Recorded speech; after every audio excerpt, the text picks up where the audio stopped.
Toyota Hiace, ano mga paps, ito ang tinakbo 166k mileage. Bali, yan. Change oil natin, linis preno, tsaka EGR cleaning, intake manifold.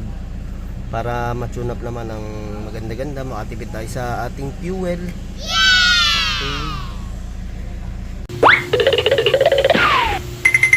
Okay, ito nga mga paps, inumpisa na namin kalasin, no?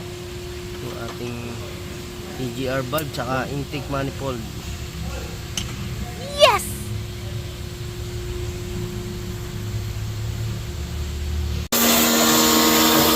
So bali, nililinisan na nga namin, ano? Pinaka-intake manifold. Ayan. Punta tayo dito ngayon sa ating combustion chamber. Okay, hindi naman ganun kadumi. Sakto lang, ano? Tanggalin natin yung mga carbon na yan. Tapos ito may mga washer tayo dito, yan, oh.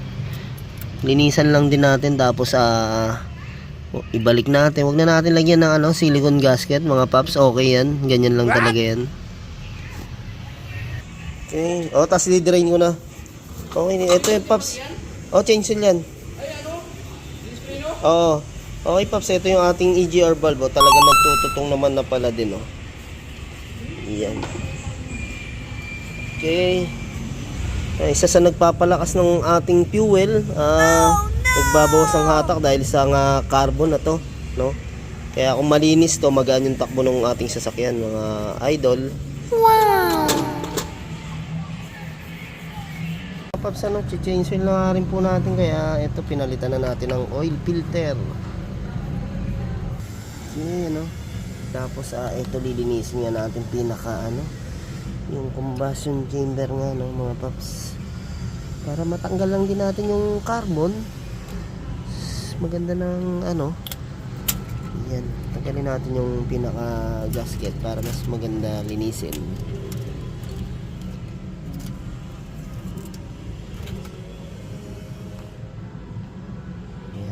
Basta ito mga paps, talagang pag sakali man pinagawa nyo to, wag, napaka-importante, maibalik talaga natin to.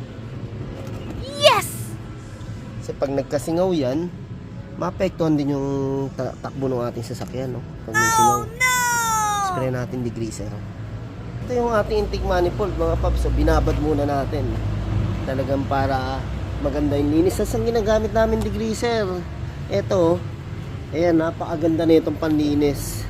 Yes! Talagang tanggal ang carbon, no? Talagang kakalas yung carbon, yan, no? Okay, lagyan natin siya sa pang-spray.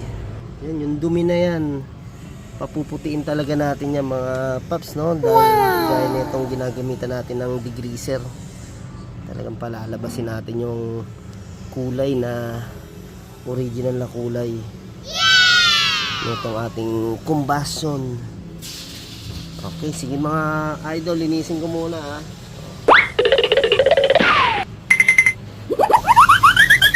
Okay, yan na, sa linisan natin, oh. Yung loob talaga, hindi na natin pwede talaga sunggit-sunggitin yan, oh. Yung mga labas lang. Ayan. Okay, so ating gasket. Ang napakaganda na ito pag nalinis natin na to talaga is titipid na tayo sa crudo. Malaking bawas ang consume natin ng crudo yan, mga paps. Nice! Ayan, nalinisan na rin natin pinaka intake manifold.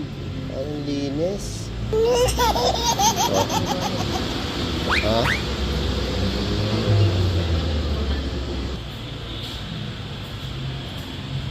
Okay, ito naikabit na natin yung pinaka intake manifold, mga idol, oh. Yan. Nice!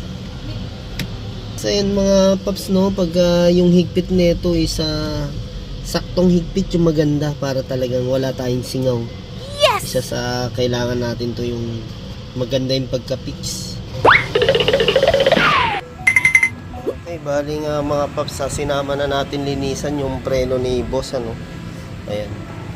Hinahan natin kung makapal pa. Ito makikita naman natin kung makapal pa. Ayan. Okay po siya, makapal pa. Talagang ang kailangan lang natin dito linis para mas maganda rin yung kapit ng preno. Tsaka adjust natin para yung handbrake natin is bumaba, no, mga paps.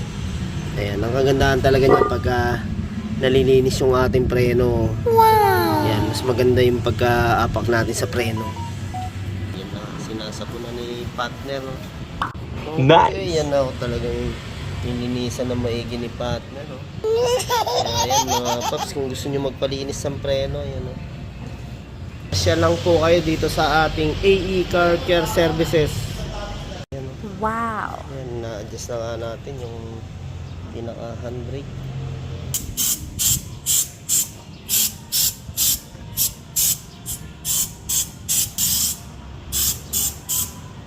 Okay. Yun mga paps, so nalinis na nga po natin, no?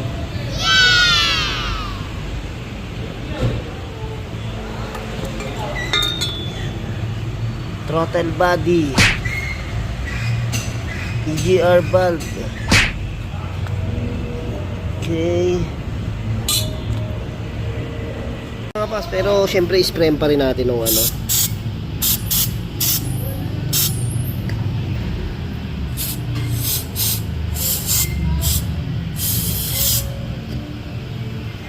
Ayun, sobrang itim na pala oh.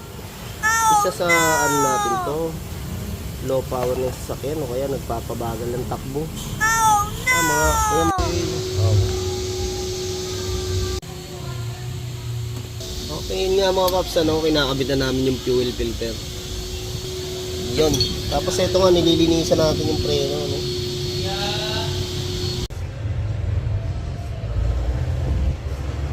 Okay, ito yung gamit namin lang is mga paps, fully synthetic. Wow! Okay mga paps, ito test drive na natin, no? Natapos na natin na linis EGR, intake manifold, chainsaw, tsaka clean brakes. Yes! Ayan. Okay, nireset na rin natin yung sa fuel na Wow! indicate yung ilaw.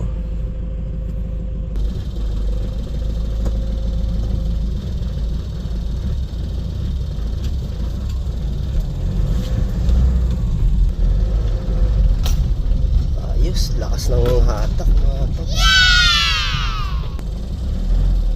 Ayan, iba talaga mga paps pag nililinis yung ating EGR valve tsaka na-change oil natin.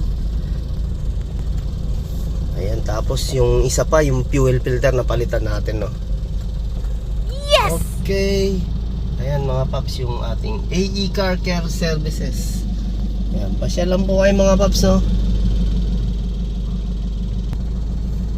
Okay, maraming salamat po.